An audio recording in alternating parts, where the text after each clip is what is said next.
I've written them all down, and I have to keep to that because if I don't do that, I'll get confused and I'll tell you different stories. So, as I was getting on my second flight to fly here to Ottawa this week, I sat beside a man from Labrador whom I've never met before. But being a true Labradorian, he started talking about the weather, the flight, the many passengers boarding, and how he thought there would be screens to watch movies on his plane. He continued talking about the projects he's been working on in Goose Bay and about some of the infrastructure that the town needs. He then asked me about the gas station that Shehadjin First Nation will be building. I said, well, if you want information about that project, you're better off talking to the chief's office, as they have been the ones directing the project since day one. I shared the little information I had with him about it and told him that this will probably be one of the bigger projects that Shehadjin has taken on. He then said something that I never thought he would say. It's not really that I didn't think he would say it, it's just I didn't think he would think it. You might not know a lot about me because they just fixed my bio, right, in the little pamphlet that you guys were given during the beginning of the conference. It was a bio of me from 9 years ago when I was still in university. So I don't know how the hell they managed to dig that up, but they did. I grew up in Shehadjin. My mother is from Shehadjin and my father is from Toronto. My existence is brought to you today by the low-level flying protests. I was apparently conceived somewhere in the Milky Mountains the day after my mom almost killed my dad in a boating accident.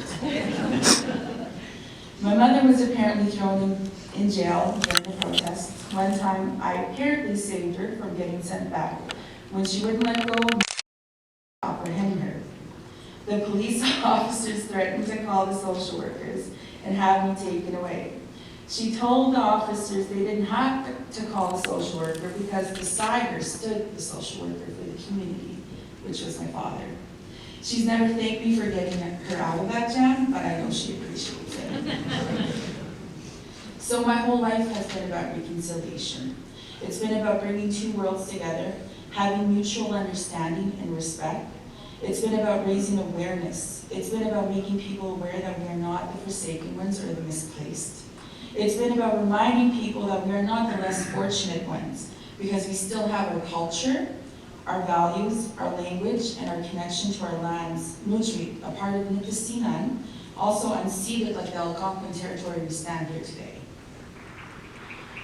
It was always instilled in me that if there's discrimination towards someone around you or even yourself, you must speak up about it and make people aware that you are not accepting what they're doing, that you are not willing to let them belittle you in such a way. I'd be in a store and some lady would follow me around afraid that I would steal. My dad is literally the splitting image of Santa Claus would say, babe, you go and tell her what she's doing to you is not right. Tell her that if you want something, you will buy it. At these moments, my mother would normally be at the door because she hates when me and my father randomly start arguing with random people. But I think it's just because when it's not about caribou, she'd rather not go to jail for it.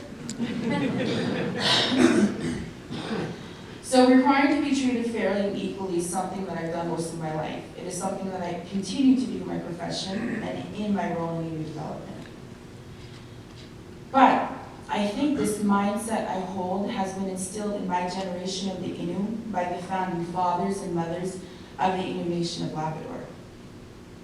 It was the generation in the 1970s that understood and took pride in what Innu people have, including the importance of the caribou during the low-level flying protests, the understanding that for thousands of years, our direct ancestors walked the same paths as the caribou continue to walk.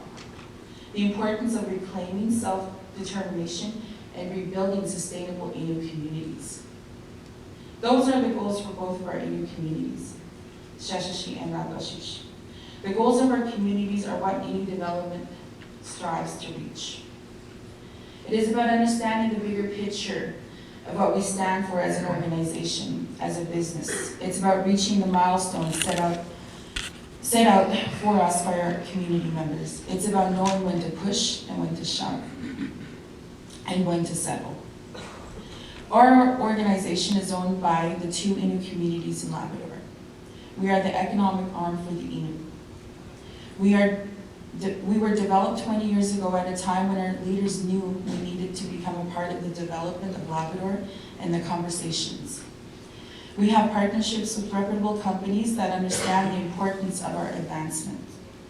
Our partners range from Labrador Catering, the catering company currently providing services in Muskrat Falls and Boise Bay, to Inuit Redpath, who are currently developing the underground mine in Boise Bay, and one of our oldest partners, PAL Airlines, which has grown into Air Borealis, a partnership with PAL and NGC. Through these partnerships, we have been able to provide hundreds of jobs for community members and local members. And we have given back to the communities in order for them to subsidize the services and programs provided to the members. My road to reconciliation is making you uncomfortable when you need to hear it, and vice versa. The Innu's road to reconciliation is not about playing in a card game. It's about reclaiming and rebuilding sustainable communities. Our path to reconciliation at IDLP is helping our communities get there. So what did the man on the plane say? The gentleman next to me praised the movement of the community and praised the victory that the community of Shaky has accomplished to get to the point of building a gas station on the reserve. He told me that he knows the community is growing quickly and has a young population. And he knows the station will provide jobs for the community members, and that is just the beginning, he said. I said to him, you are right, that is just the beginning. We at IDLP had just recently started a pilot project that would help fund large-scale economic opportunities that are beneficial to each community, like the Northern Ranger for Shaky and Napashish, and the gas station for Shehajit. These are the conversations and actions needed to move in the right direction of reconciliation. When you enter a home that is not yours, common sense teaches us to make sure that you do not make a mess and that you leave everything the way you found it. Reconciliation is about finding our way back to helping leave those things the way they were before we got there. Thank you.